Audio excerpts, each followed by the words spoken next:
You're on the couch. It's 9 p.m. Netflix just auto-played the new releases row, 200 shows you've never seen, critically acclaimed, algorithmically chosen just for you. And you scroll past every single one and click on the show you've already watched 4 times. You know every line. You know who dies. You know exactly when the sad part hits. And you pressed play anyway. You have access to more stories than any human in history, and you pick the one you already know the ending to. If that's you, what you're about to hear might change how you feel about that choice forever.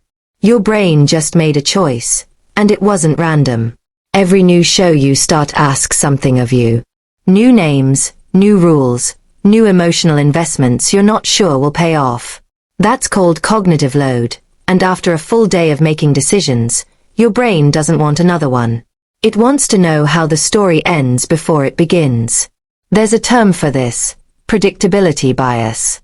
Your brain actively prefers environments where it already knows the outcome. Not because it's lazy, because prediction is efficiency, and efficiency for your nervous system feels like safety. But this goes back further than Netflix. In the 1960s, a psychologist named Robert Zajonc ran a series of experiments showing people the same images over and over. The result: the more familiar something became, the more people liked it. Not because it got better, because their brains stopped treating it as a threat. He called it the mere exposure effect, and it's still running in the background every time you press play on something you've already seen. Your ancestors survived because familiar territory meant safe territory. The unknown wasn't exciting, it was dangerous. And your brain still runs that ancient software. Only now, instead of scanning for predators, it's scanning Netflix. And for some of you, that pull toward the familiar goes deeper than preference. If your brain processes the world a little differently, if focus has always been something you negotiate with, or if unexpected sounds and storylines have always landed a little harder than they should, then rewatching isn't just comfort, it's regulation. Your nervous system found a pattern that works, and it holds on tight. That's not a flaw. That's adaptation. But there's another layer most people miss. When you press play on a show you loved 10 years ago, you're not just watching the show, you're going back. Back to who you were when you first heard that theme song, back to a room that might not exist anymore, and a version of you that definitely doesn't. Psychologists call it emotional time travel. Your brain doesn't just remember the plot, it reconstructs the feeling, the safety, the stillness. It's like, well, it's not really like anything, but the closest I can get is this. It's like running into an old friend who already knows everything about you. No small talk, no performance, just recognition.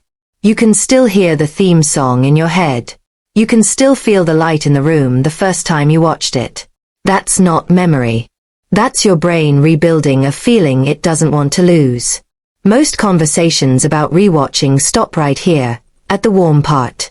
But there's a door behind the nostalgia, and not everyone wants to open it. Something I noticed when people talk about the shows they keep going back to, they almost never describe the plot. They describe of who they were sitting next to, a mother, a father who worked late, a living room that doesn't exist anymore. The show was never really the point. What was the point was this.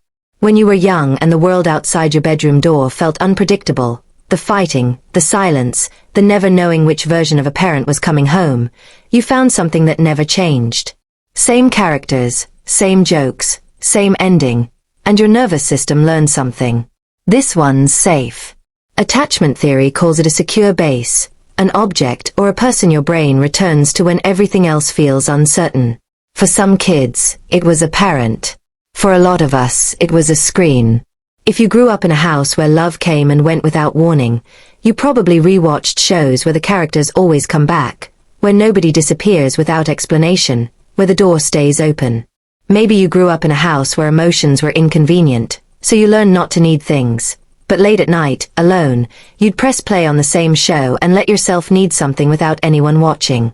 This one's harder to talk about. Some of you grew up not knowing which version of home you were walking into on any given day, and rewatching became the only place where the world held still long enough for you to breathe. That pattern didn't stay in childhood. It followed you. Remember that pull toward the familiar we talked about earlier? This is where it started. Every time you reach for a show you already know, part of you is still that kid sitting in front of a screen looking for the one thing that won't change. I've spent a lot of time in the comments of videos like this one, and most people don't write, "I rewatch shows because I'm lazy." They write things like, "My family is gone, and my best friends are dead. Certain shows feel like they're my family now." Or, "After my life was torn apart, I couldn't sleep with Frasier on." Or simply, "It comforts me." And that's real.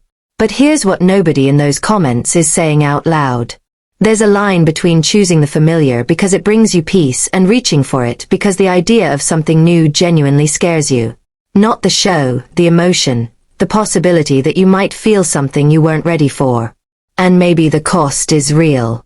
Maybe you are missing things, but your brain did the math a long time ago and it chose this. I'm not telling you which side you're on, but I think you already know. And sitting with that, even for 10 seconds, takes more honesty than most people are willing to give themselves.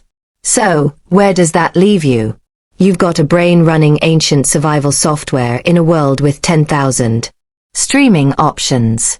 You've got a nervous system that learned, maybe before you could even talk, that familiar means safe. You've got a habit that half the internet calls lazy and the other half calls self-care. And honestly, both sides are missing the point. What you're doing when you press play on the same show for the 4th time isn't laziness. It isn't avoidance. And it isn't self-care in the way a face mask is self-care. It's something older than that, deeper. Your comfort show is not where you hide from life. It's where you go when life has already asked too much and you need one place where nothing is going to surprise you, hurt you, or leave.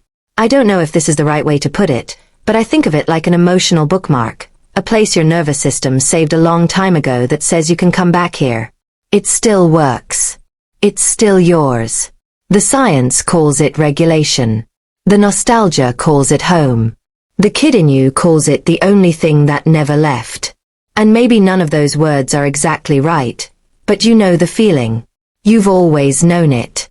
And maybe that's enough. Maybe the bravest thing isn't always choosing something new. Maybe sometimes it's letting yourself need the same thing twice and not apologizing for it. And when you're ready for something new, you'll know. Not because someone told you to move on, because you'll want to. If this changed how you think about that show you keep going back to, or if it made you realize something about yourself you hadn't quite put into words, I'd genuinely appreciate it if you subscribed. Not for the algorithm, just because it means I get to keep making videos like this one. And one more thing, I want to know, what's the show? The one you keep going back to, no matter how many times you've seen it. Drop it in the comments. I have a feeling the replies are going to feel like home.